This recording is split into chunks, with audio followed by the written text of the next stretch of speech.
Maintenant, nous allons recevoir Jérôme Monestier, qui est architecte en Haute-Gironde, du côté de Blaye. Il travaille sur l'habitat individuel, construction, rénovation, extension, et aussi avec des professionnels pour des bureaux ou des ateliers, par exemple.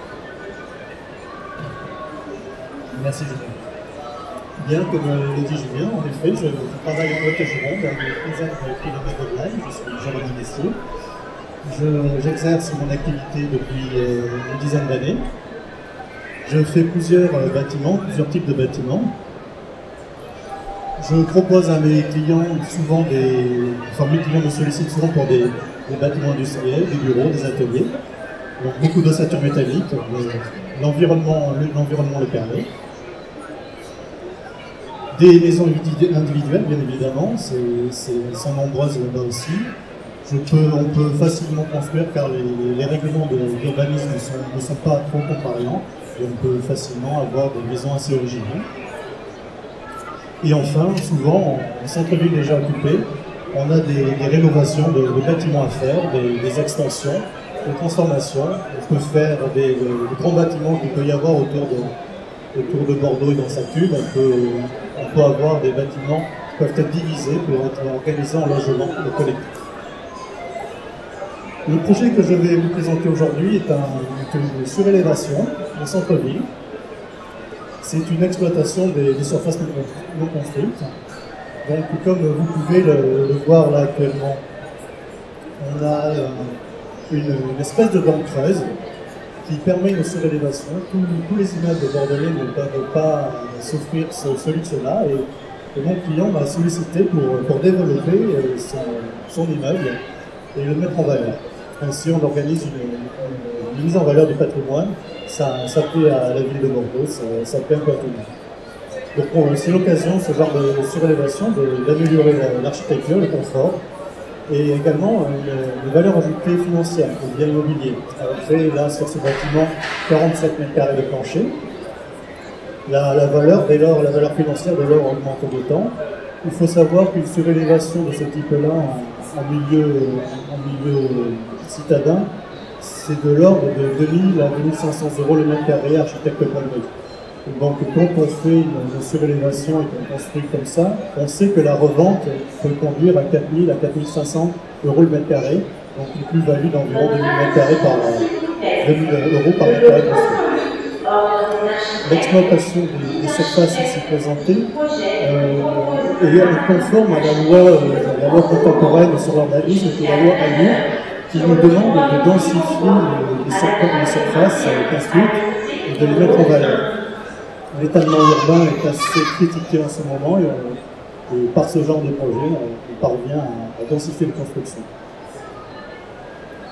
Ce projet a été réalisé il y a 4-5 ans.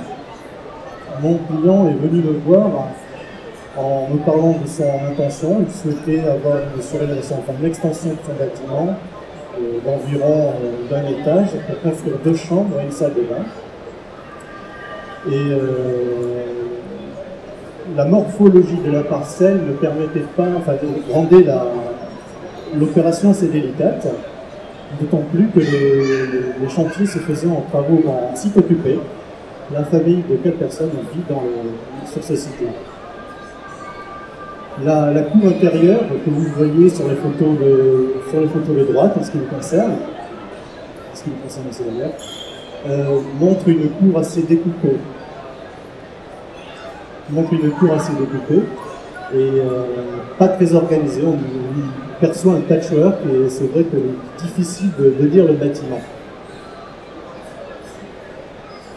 Vous avez là 2 coupes longitudinales qui partent de la rue à droite jusqu'à la cour à gauche. Sur la photo, sur le dessin de gauche, vous avez l'état des lieux avec les toits existants. Donc vous voyez, il y a 3 toits qui constituent la couverture du bâtiment. Et la hauteur des bâtiments mitoyens permet la réalisation d'un étage supplémentaire. À l'occasion dans les premières réflexions, nous avons évoqué une éventualité de toit-terrasse. Nous en avons parlé et la surélévation était constituée de 2 chambres et d'une salle de bain. Et le toit terrasse aurait été au-dessus de ces chambres, salles de bain. Et l'accès du terrasse se fait en général ou par une cuisine ou par un séjour.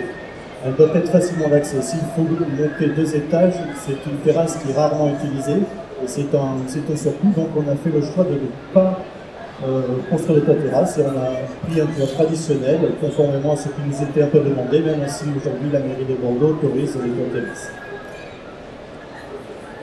À gauche, le toit existant, à droite, le nouveau toit qui harmonise le bâtiment et qui permet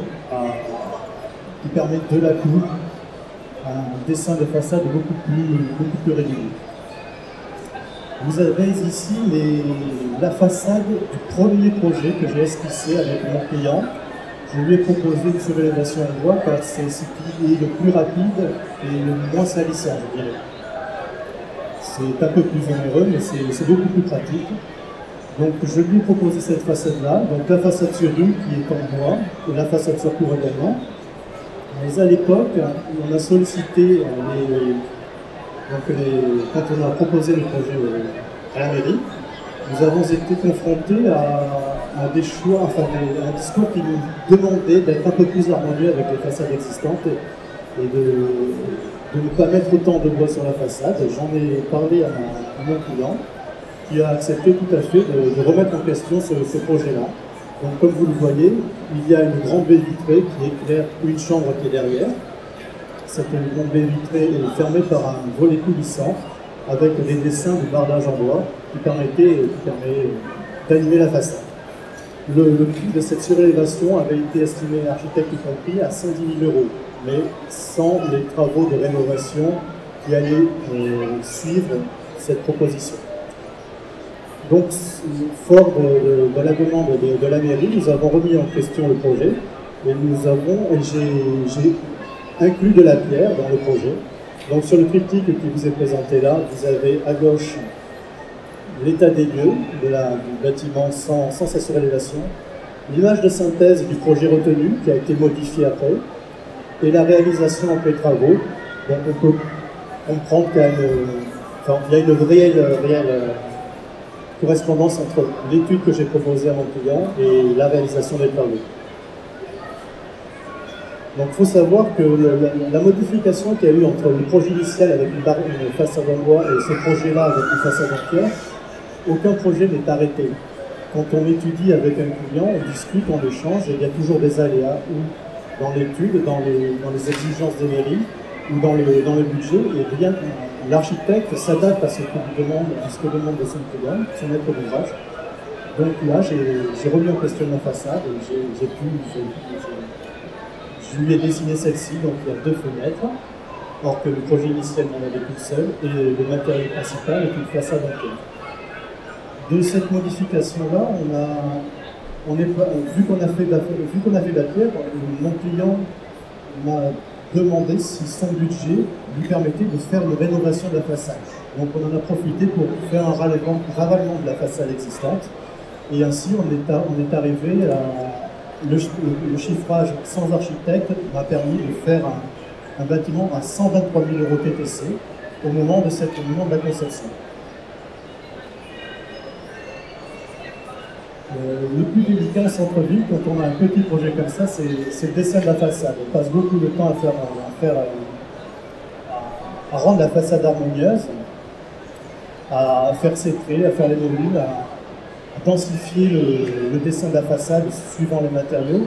Il y en passe beaucoup de temps, mais il faut s'inspirer de quelque chose, aussi bien le programme de notre client que de l'environnement. Dans le cas présent, je me suis inspiré, j'ai voulu limiter la hauteur du projet, ce qui nous a permis de faire une chambre avec une grande hauteur sous plafond, de la limiter en fonction de la corniche du bâtiment voisin de gauche, du bâtiment victorien. Et les dessins de fenêtres dépendent du dessin des baies vitrées de l'étage en dessin.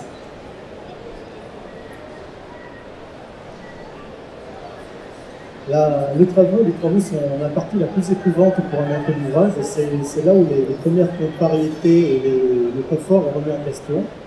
Donc c'est toujours délicat d'organiser un chantier au moment dans un bâtiment où la famille vit, surtout quand il faut démonter le toit. On sait très bien que quand on démonte un toit, les risques de sinistres sont toujours très importants. Donc cela nécessite une réelle préparation et des réunions avec les entrepreneurs qui vont intervenir après l'appel d'offres qu'on a organisé. Dans le cas présent, nous avons fait réaliser un échafaudage qui permettait tous les accès au bâtiment et à la surélévation sans avoir à passer par le bâtiment existant. Ainsi, les résidents n'ont pas eu à souffrir des allées et venues des entrepreneurs ni de leurs matériaux, même s'il y a eu de la poussière, il faut le reconnaître. Donc l'échafaudage a été mis en place dès le début pour le dépôt du toit existant, qui a été fait après la réalisation du nouveau toit. Donc on a organisé, on a construit un nouveau toit, le nouveau toit du bâtiment, qui a commencé à protéger le bâtiment lors de la dépose de l'ancien toit. Nous avons réalisé le plancher qui permet de créer une plateforme aux entrepreneurs qui vont pouvoir travailler leurs matériaux et installer leurs matériaux. L'échafaudage qui a été placé restait là tout au long du chantier pour permettre à tous les intervenants d'y accéder, et notamment aux tailleurs de pierre.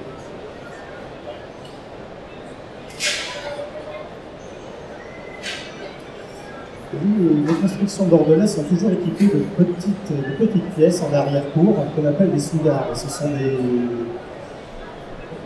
c'est toujours aléatoire à aménager, on ne sait jamais trop quoi y mettre, c'est toujours trop petit pour y mettre une pièce, c'est toujours trop grand pour y faire un placard. Donc dans notre cas, la souillarde était d'1,70 m, et j'ai pu faire une salle de bain avec une grande douche d'1,60 m. Donc là, vous voyez la perspective de la souillarde et l'ossature bois qui m'a permis de surélever le bâtiment sans faire de gros œuvres trop importants. On a pu mettre le bâtiment hors d'air assez facilement, et à l'occasion du chantier, nous avons bâché le bâtiment car il pleuvait beaucoup. Et la chance était avec nous, nous n'avons pas eu de sinistre ni de dégâts des eaux. On peut apercevoir les baies vitrées, enfin les réservations pour les baies vitrées à ce moment du chantier. À ce moment du chantier, on voit à ce moment du chantier, les baies vitrées sont prêtes et le menuisier peut prendre ses mesures pour faire ses commandes. L'arrière-cour, celle qui était difficilement lisible, enfin la cour plutôt, celle qui est difficilement lisible. Donc on fait la surélévation avec son ossature bois et son pare-pluie qui nous permet d'étanchéifier le bâtiment. Et comme en façade, il est nécessaire de faire un échafaudage pour l'alignement, pour les fenêtres, enfin pour tous les équipements de façade. Le bâtiment en dehors d'air nécessite un travail périphérique, vu qu'il n'est pas de plein pied. Donc nous avons géré tout ça avec les entreprises et tout s'est bien passé. Les fenêtres commencent à être installées, les ouvertures sont assez grandes et le bâtiment se dessine et s'harmonise. Le client commence à comprendre le projet qu'il a acheté. À la suite, une fois que l'échafaudage est enlevé, on voit enfin le bardage et toutes ces baies et le dessin. Voilà, le dessin acheté devient plus agréable. Nous avons l'intérieur avec un mur de refend qui a été ravalé pour plus de lumière. L'intérieur avec ses grandes baies vitrées qui sont équipées de stores électriques et qui permet de régulariser les entrées, le soleil et la chaleur. Les grandes baies des chambres, les salles de bain et les vues grâce à tout un grand nombre de fenêtres. Et la façade terminée avec ses volets ouverts et fermés. Voici.